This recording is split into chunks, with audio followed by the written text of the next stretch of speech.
நம பார்வதி பதயே ஹர ஹர மகாதேவா.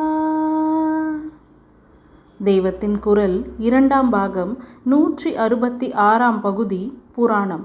உப புராணங்களும் பிற புராணங்களும். 18 புராணங்களை தவிர 18 உப புராணங்களும் இருக்கின்றன. விநாயக புராணம், கல்கி புராணம் முதலியவை உப புராணங்களில்தான் இருக்கின்றன. முக்கியமாக 18 உப புராணம் என்று சொன்னாலும் மேலும் அநேகம் இருக்கின்றன. மாசங்களின் மகிமைகளை சொல்கிற துலா புராணம், மாக புராணம், வைசாக புராணம் என்றெல்லாம் இருப்பவை 18 புராணங்களிலும் உப புராணங்களிலும் அடங்கியிருக்கிற சில பகுதிகளே. ஸ்தல புராணங்கள் என்று ஒவ்வொரு க்ஷேத்திரத்திற்கும் இருக்கிறது. இவற்றிலும் பல முன்னே சொன்ன புராணங்களுக்குள்ளேயே இருப்பவைதான், தனியாக இருப்பவையும் அநேகம். இப்படியே காவேரி, கங்கை முதலான தீர்த்தங்களின் மகாத்மியங்களும் புராணங்களின் பாகமாகவும் தனியாகவும் இருக்கின்றன. துலா புராணத்தில் முக்கியமாக காவேரி மகிமைதான் வருகிறது.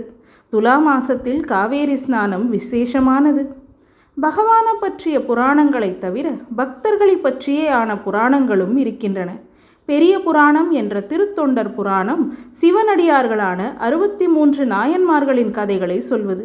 இதுவே சமஸ்கிருதத்தில் உபமன்யு பக்தி விலாசம் என்ற பெயரில் இருக்கிறது. பண்டரிபுரத்தில் உள்ள பாண்டுரங்கனிடம் விசேஷமாக ஈடுபட்டிருந்த துக்காராம், நாமதேவர் முதலானவர்களின் சரித்திரத்தை சொல்வதாக பக்த விஜயம் என்ற நூல் இருக்கிறது. வடதேசத்து பக்தர்களை பற்றி நாபாதாஸ் என்பவர் பக்த மாலா என்று எழுதியிருக்கிறார். நம பார்வதி பதயே